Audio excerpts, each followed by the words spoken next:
Pemerintah Kota Makassar meluncurkan digitalisasi pembayaran layanan publik melalui sistem QRIS yang ditargetkan meningkatkan PAD. Wali Kota Makassar Munafri Arifuddin meluncurkan digitalisasi pembayaran melalui sistem QRIS di Pasar Daya Senin 28 Juli 2025. Untuk tahap ini fokus di 3 sektor, yakni pasar tradisional, terminal, dan PDAM. Menurut Wali Kota, pembayaran melalui sistem digital QRIS bertujuan meningkatkan pendapatan asli daerah serta menjadikan pengawasan dan transparansi lebih maksimal. QRIS akan digunakan untuk pembayaran retribusi pedagang, tiket terminal, hingga transaksi UMKM. Di PDAM Makassar, saat ini 83% pembayaran sudah berjalan secara cashless dan QRIS diharapkan mengisi sisa GAP 17% yang masih tunai. Saya akan terus mendorong ini karena seperti saya sampaikan bahwa salah 2 faktor utama untuk meningkatkan pendapatan.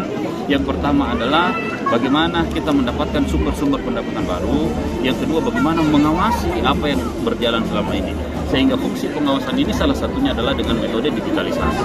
Digitalisasi ini akan sangat-sangat membantu, dan yang kedua, digitalisasi ini akan menghilangkan kemungkinan besar sehingga ada oknum atau ada orang-orang yang coba bermain-main dengan angka-angka yang ada tanpa bisa terdeteksi. Dengan QRIS semuanya bisa tercatat dengan baik, bisa punya laporan-laporan yang sangat runtut supaya kalau ada persoalan bisa di-trace dengan baik.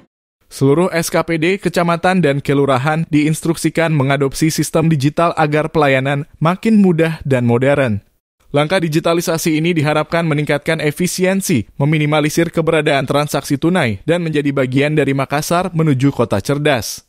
Dengan peluncuran QRIS di sektor publik, pemerintah Kota Makassar berupaya menjawab tantangan pelayanan publik yang modern, terbuka, dan lebih terjangkau. Atkiah, Rizky, Reza, Fajar TV melaporkan.